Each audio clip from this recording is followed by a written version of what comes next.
वृक्षाय नमः।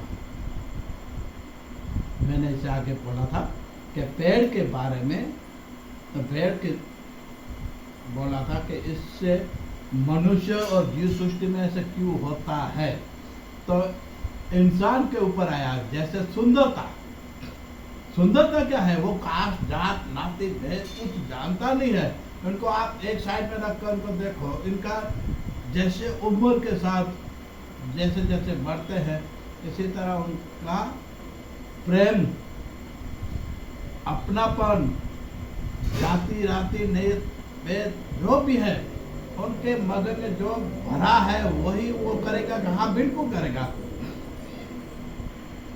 इसलिए करेगा कि घर के अंदर रहते हैं तो वो शबन के हिसाब से सब एक दूसरे को मान सम्मान इज्जत देंगे।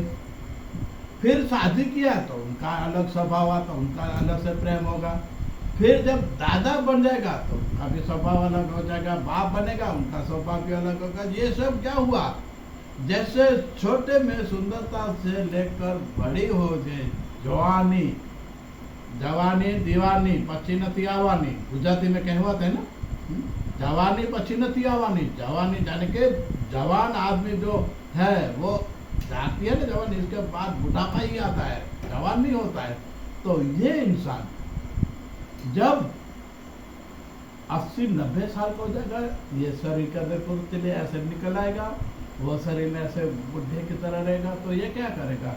उनको बाजू में कोई बैठने वाला, हाँ मानवता की दृष्टि से बुजुर्ग है, हमारा कर्तव्य है, हमारा फर्ज है, हम मानवता की दृष्टि से हम इसके बचपन से लेके ऐसे है तो हमारा अपनापन खुद का है, तो उनका प्रेम अलग होगा, उनकी बात नहीं होती है। जैसे कि दृष्टांत देता हो, बहुत उम्र की होगी 90-80 साल के, लेकिन शादीशुदा के ऐसे बच्चे बाप बन गए, ऐसे को बोलेंगे हाँ मत यार बैठो ना, हमको तंग नहीं करो, ऐसे ऐसे चिल्ला कर बोलेंगे।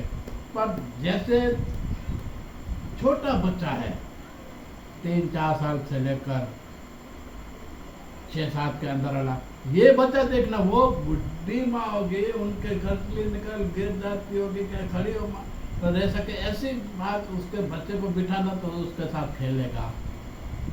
खेलेगा, देखना कहीं भी आपने देखा होगा वो खेलेगा। क्यों? कि उसको प्रेम है, उनको सुंदरता से कोई मतलब नहीं, उसको प्रेम से मतलब है।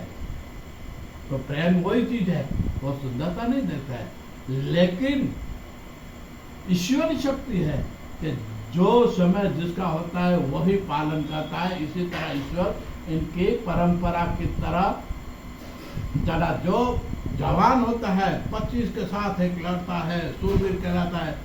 तो यही आदमी जब 90 साल का होगा तो छोटा बच्चा आकर उनको मार के चला जाएगा, वो कुछ नहीं करना। वो समय वक्त की बात है, समय की बात है। जिस समय था शुरुआतपन, जैसे लड़ाई झगड़ा, वो 20 को मार दिया, कत्ल कर दिया, बहादुर है, भैंस को उतारा, घोड़े को उठा लिया, ये सब शुरुआत था।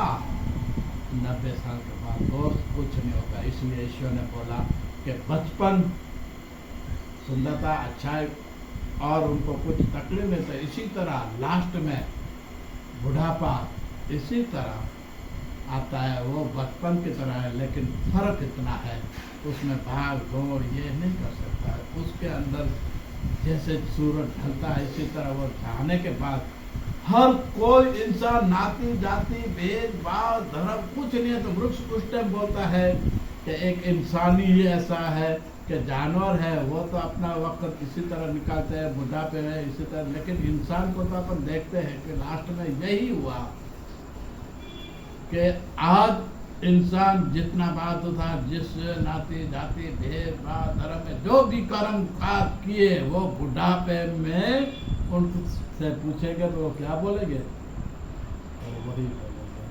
तो जिस उम्र में जो प्रश्न किया जाए उसी से ही वो होता है। तो इंसान और जानवरों में भी ऐसे है। तो जानवर में प्रेम कैसे होता है? मैं जानवर की भी बात करूँ, प्रेम जानवर में भी होता है। हाँ बिल्कुल होता है, देखने के अंदाज अलग होता है। जैसे इंसान में भी प्रेम भाव कर्तव्य सब है, तो ये मनुष्य जीवन के अंदर जीने का आनंद और मजा देगा। आनंद का तो हुआ यहाँ से संतोष होना, इसके बाद में जानवर में प्रेम है वही मैं बात करूंगा।